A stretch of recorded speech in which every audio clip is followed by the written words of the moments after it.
Thank you, Senator, and thank you for referencing the great Carl Levin as you introduced me. We miss him in Michigan.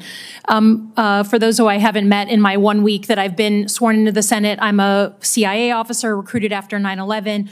I did 3 tours armed in Iraq alongside the military, and have worked for 4 different secretaries of defense, both Democrat and Republican, proudly, and watched them make decisions that literally determine the life and death of Americans in the dark of night.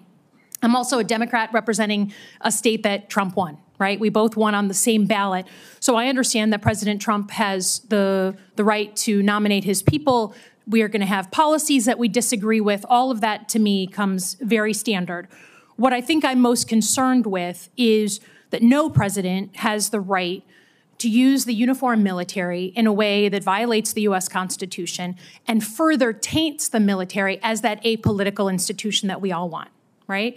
And our founders designed the system so that we had posse comitatus, that we weren't going to use active duty military inside the United States and make American citizens potentially scared of their own military. We went through our own experience with that with the British.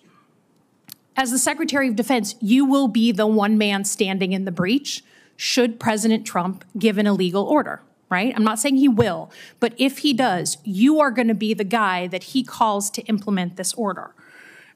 Do you agree that there are some orders that can be given by the Commander-in-Chief that would violate the U.S. Constitution? Senator, thank you for your service.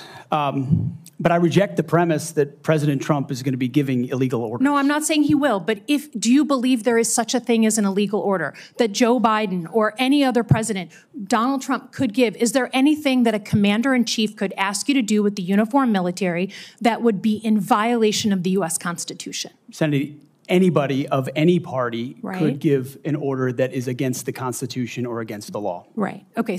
Are you saying that you would stand in the breach and push back if you were given an illegal order? I start by saying I reject the premise that President Trump will be giving you've done your any genuflecting illegal to him, orders but at all.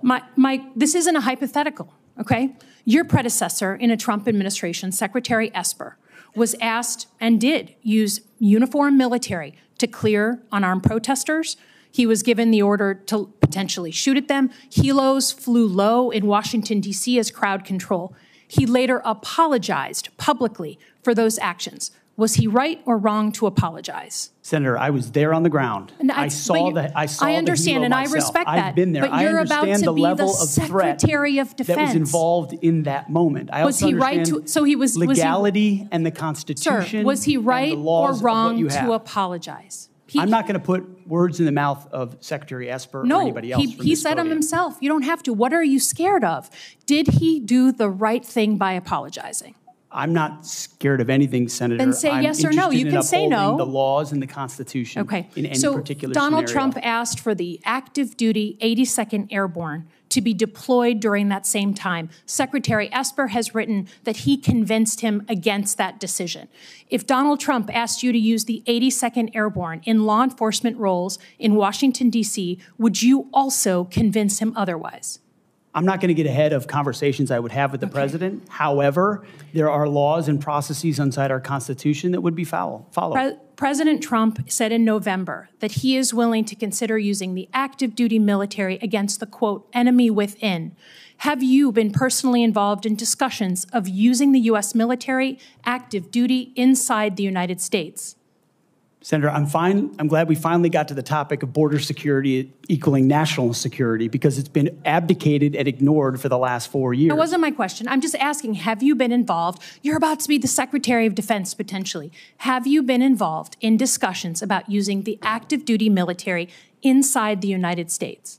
Senator, I am not yet the Secretary of Defense. Right. If confirmed, I would be party to any number of conversations. So you haven't been in any of these conversations? Which I would not reveal what I have discussed with the President of the United States. No, just have you been in conversations? You're going to be in charge of 3 million people, the active duty that I know you care about. I believe you care about. So have you been in conversations about using the active duty in any way, whether it's setting up in detention camps, policing dangerous cities? Have you been involved in any of those conversations? Certainly, I have been involved in conversations relating to doing things this administration has not, which is secure the southern border and not allow floods of illegals to enter our country through an invasion that threatens the American people. And there are ways in which the military is already playing a role in that, to include 5,000 National Guardsmen from Indiana and Texas. We're at the border right now allowing for border security. So there is plenty of precedent for military members staff detention centers. Our U.S. military is not trained in law enforcement roles. I think you know that, right? We've seen how that mission is difficult for them in places like Iraq and Afghanistan because that's not the training a uniformed military comes with. Do you support the use of active duty military in supporting detention camps? Senator, everything we will do would be lawful and under the Constitution, but I recognize that this administration has abdicated its responsibility. President Trump is going to restore order at the border, prevent our enemies from invading, and yes, he has said Sir, I get your filibustering. I get it. I get it. Part of what happens. In the spirit of preserving the institution that I think we both care about, legitimately, the Uniform Code of Military Justice. I've heard a couple of different things. One, you said you will not change the Uniform Code of Military Justice, which is what governs justice system in the military. Yes or no? You said that earlier. Those are laws, Senator, set by Congress. Okay, so you will not go to change it. You will not attempt to change it.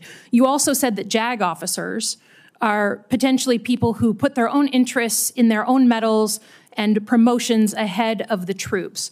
Senator Lindsey Graham was a JAG officer for most of his life. Is that what you believe about those who implement our justice system in the U.S. military?